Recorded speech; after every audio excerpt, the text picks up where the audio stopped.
So, dear friends, in this icebreaker section, see now the first one, discuss in the class about importance of money. म्हणजे पैशाचं महत्त्व या विषयावरती आपल्याला चर्चा करायची आहे आणि ती खालच्या एक मुद्दा दिला आहे ऑलरेडी आणि 3 मुद्दे आपल्याला तयार करायचे आहेत. First, money is used as capital in business.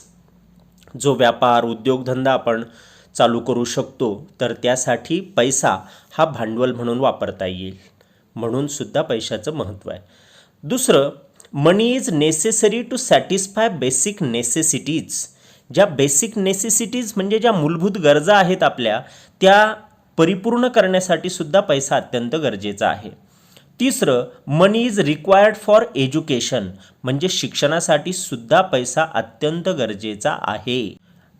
And last, money is essential for health care services. म्हणजे आरोग्याच्या ज्या सोयीसुविधा आहेत त्यासाठी सुद्धा पैसा अत्यंत गरजेचा आहे आणि तो आपण योग्य मार्गाने मिळवला पाहिजे. Second, complete the web. Here is a web design which is related to money spent judiciously. Judiciously means विवेकशीरपणे, म्हणजे योग्य मार्गाने कुठे कुठे आपण पैसा खर्च करावा. तर पहिलं उत्तर आहे दिलेलं, donation for the poor and needy. आपण जे गरीब आणि गरजू आहेत त्यांना आपण पैसा दान देऊ शकतो. खाली दिलं आहे फूड हेल्थ केअर, यासाठी आपण पैसा खर्च करूयात, अन्न आणि आपलं आरोग्याच्या सोयीसुविधा मिळवण्यासाठी. एज्युकेशनसाठी आणि त्यानंतर आपण हाऊसिंग म्हणजे घर बांधण्यासाठी, पक्कं घर असावं असं प्रत्येकाचं स्वप्न असतं, त्यासाठी आपण पैसा खर्च करू शकतो. Third, make a list of the good qualities of your friend. आपल्याला प्रत्येकालाच मित्र असतात, पण त्यातल्या आपल्या मित्राच्या गुड क्वालिटीज ज्या आहेत त्याची लिस्ट या ठिकाणी बनवायची आहे. उदाहरणार्थ मी दिलं या ठिकाणी हेल्पफुल, म्हणजेच तो मदतीसाठी नेहमी तयार असावा. अफेक्शनेट म्हणजेच तो प्रेमळू असावा, जिव्हाळा त्याच्यामध्ये असावा. ट्रस्टवर्दी म्हणजे जो विश्वासू असावा. ट्रूथफुल खरं बोलणारा. Dependable, courageous, enterprising, inspiring, creative, innovative etcetera. या चौथ्या पर्यायामध्ये मी आणखीन काही क्वालिटीज तुम्हाला या ठिकाणी द्यायचा प्रयत्न केलेला आहे की या गुड फ्रेंडमध्ये असाव्यात. Share your views on money is the root of all evils. या ठिकाणी तुम्ही तुमचं मत मांडू शकता की मनी, पैसा जो आहे तो रूट म्हणजे मूळ आहे कशाचं, इव्हिल्स म्हणजे वाईट गोष्टींचं. पैसा हा सर्व वाईट गोष्टी ज्या घडतात त्याचं मूळ आहे, पैशामुळे या सगळ्या घडतात. तुम्हाला वाटतंय का? मत मांडू शकता. Do you lend money to your friend. Lend म्हणजे देणं, उसने देणं किंवा मदतीनं देणं असं. तर जर दिले असतील तर गिव्ह रिझन्स. दिले असतील तर यसमध्ये रिझन्स सांगा, दिले नसतील तर का दिले नाही ते रिझन तुम्ही सांगा. Okay. Now student, we are going to take some extra information about the poet of this poem. कवीविषयी आपण माहिती घेऊयात. प्रस्तुत कविता ही कवी विल्यम एच डेव्हिस यांनी लिहिलेली आहे. यांचा जन्म 1871 साली आणि यांचा मृत्यू 1940 साली झाला. William H Davies was a Welsh poet and a writer. Welsh poet इंग्लंडमधला एक असा भाग आहे की ज्या भागामध्ये जन्माला आल्याच्या नंतर त्या भागातील पोएटला किंवा रायटरला ही कन्सेप्ट लागू पडते. He spent a significant part of his life as a tramp or hobo in the United Kingdom and the United States. या ठिकाणी एक गोष्ट महत्त्वाची लक्षात घ्या की he spent a significant part of his life, म्हणजे त्यांनी त्यांच्या आयुष्याचा जास्तीत जास्त भाग जो आहे तो एक ट्रॅम्प आणि होबो म्हणून व्यतीत केला आहे. ट्रॅम्प आणि होबो म्हणजे काय? ट्रॅम्प म्हणजे बेघर व्यक्ती की जो कामाच्या शोधात दरबदर हिंडतो आहे.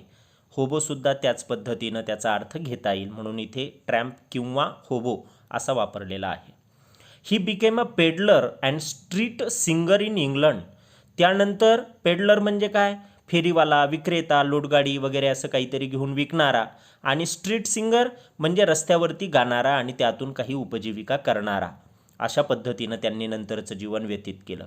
After several years of a wondering life, खूप वर्ष हे फिरस्त्याचं जीवन ते जगलेत, भ्रमंतीचं जीवन जगलेत. त्यानंतर ही पब्लिश्ड हिज फर्स्ट व्हॅल्यूम, त्यांनी त्यांचा कवितेचा पहिला खंड काढला आणि त्याचं नाव आहे the souls destroyer and other poems. हा त्यांचा काव्यसंग्रह आहे. इथे तुम्हाला बाजूला इमेज त्याची दिसते आहे. The poem tells us about the rich man who wants to be a poor man to find the real happiness. या कवितेमध्ये कवी अशा एका श्रीमंत माणसाविषयी सांगतोय की जो गरीब होऊ इच्छितोय. कशासाठी? To find the real happiness, खरा आनंद मिळवण्यासाठी. It is when we do not have money or have lost our money we realise how important the money is. कवी आपल्याला या कवितेच्या माध्यमातून सांगू इच्छित आहेत की जेव्हा आपल्याकडचे पैसे हे हरवल्या जातात किंवा संपतात तेव्हा आपल्याला रिअलाइज होतं, जाणीव होते की पैसा हा मानवी जीवन जगण्यासाठी किती इम्पॉर्टंट आहे. At the end the poet says that now he doesn't have money. सरते शेवटी कवी आपल्याला सांगतायत की त्याच्याकडे काहीच पैसे शिल्लक नाही आहे. He has true friends though they may be few. पण आज मात्र त्याच्याकडे पैसे नाहीत, पण खरे जीवाला जीव देणारे मित्र मात्र आहेत. त्यांची संख्या कमी असेलही, पण आहेत. ही आहे आता पूर्ण कविता जी आपल्याला अभ्यासायची आहे. या कवितेमध्ये जवळपास 5 कडवे आहेत. चला तर बघूयात. पहिला stanza. When I had money o I knew no joy till I went poor. For many a false man as a friend came knocking all day at my door. अगदी सुंदरशी ही कविता. आणि कवितेच्या पहिल्या कडव्यात कवी विल्यम डेव्हिस म्हणतात की जेव्हा त्यांच्याजवळ पैसा होता तेव्हा ते सुखी समाधानी नव्हते, कारण खोटे, बनावटी, स्वार्थी मित्र नेहमीच त्यांच्याकडे पैसे मागायला येत असत. Second stanza. Then felt I like a child that holds a trumpet that he must not blow because a man is dead. I dare not speak to let this false world know. म्हणजेच दुसऱ्या कडव्यात कवी आपल्याला म्हणतात की जसे एखाद्या मुलाला तुतारी तर द्यावी, पण कुणीतरी मरण पावल्यामुळे त्याला ती वाजवता येणार नाही, तसं या खोट्या मित्रांमुळे त्यांना त्यांची संपत्तीही दाखवता येत नाही आणि त्यांना ते खोटारडे असल्यामुळं मदतही करावं वाटत नाही. Third stanza. Much have I thought of life and seen how poor men's hearts are ever light and how their wives do hum like bees about their work from morn till night. तिसऱ्या कडव्यात कवी म्हणतात की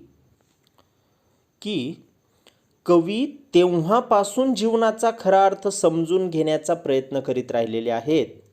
त्यांच्या मते ज्यांच्याकडे जास्त पैसा नाही ते लोक मनाने अधिक निश्चिंत आणि त्यांचे कौटुंबिक जीवन आनंदी असल्याचे त्यांना आढळून आले. त्या गरीब लोकांच्या बायका मधमाशीसारख्या त्यांचे काम करताना सकाळपासून रात्रीपर्यंत आनंदाने गुणगुणत असतात. म्हणून खऱ्या अर्थानं गरिबीतसुद्धा आनंद कवी या ठिकाणी शोधतो आहे. Fourth stanza. So when I hear these poor ones laugh and see the rich ones coldly frown, poor men think I need not go up so much as rich men should come down. चौथ्या कडव्यामध्ये कवी सांगतायत, म्हणून जेव्हा मला गरीब लोक सहज मोकळेपणाने हसताना दिसतात तेव्हा श्रीमंत लोक चिंता, वैताग, संताप करताना दिसतात. म्हणून जेवढा विचार गरिबांनी श्रीमंत होण्याचा करावा त्यापेक्षा जास्त श्रीमंतांनी सुखी होण्यासाठी थोडं गरीब होण्याचा प्रयत्न करावा. अगदी सुंदरसा विचार या ठिकाणी कवीनं मांडण्याचा प्रयत्न केला आहे. की पैसा असला म्हणजेच तुम्ही श्रीमंत आहात आणि सर्व सुखसोयी तुम्हाला मिळू शकतात असं नाही. गरिबीतसुद्धा सुख शोधता येतं आणि सुख शोधण्यासाठी श्रीमंतांनी सुद्धा थोडं गरीब व्हावं. Fifth and last stanza. When I had money, o my many friends proved all untrue. But now I have no money, o my friends are real though very few. हा शेवटचा आणि 5वा स्टांझा या कवितेचा आहे आणि कवी पुन्हा एकदा या कडव्यामध्ये आपल्याला सांगता आहेत की जेव्हा कवी श्रीमंत असतात तेव्हा त्यांचे मित्र असल्याचा दावा करणारे लोक वास्तविक खोटे आणि फसवे होते. परंतु आता त्यांच्याकडे खूप पैसा नाही आहे, पण मोजकेच आणि खरे चारित्र्यवान मित्र आता मात्र त्यांच्याकडे आहेत. म्हणून पैसा आल्याच्या नंतर काही लोक तुमच्या जवळ येतात, ते स्वार्थी असतात, परंतु तुमची विपरीत परिस्थिती असते तेव्हा मात्र जे तुम्हाला मदत करतात तेच तुमचे खरे मित्र असतात. ते ओळखायला शिका.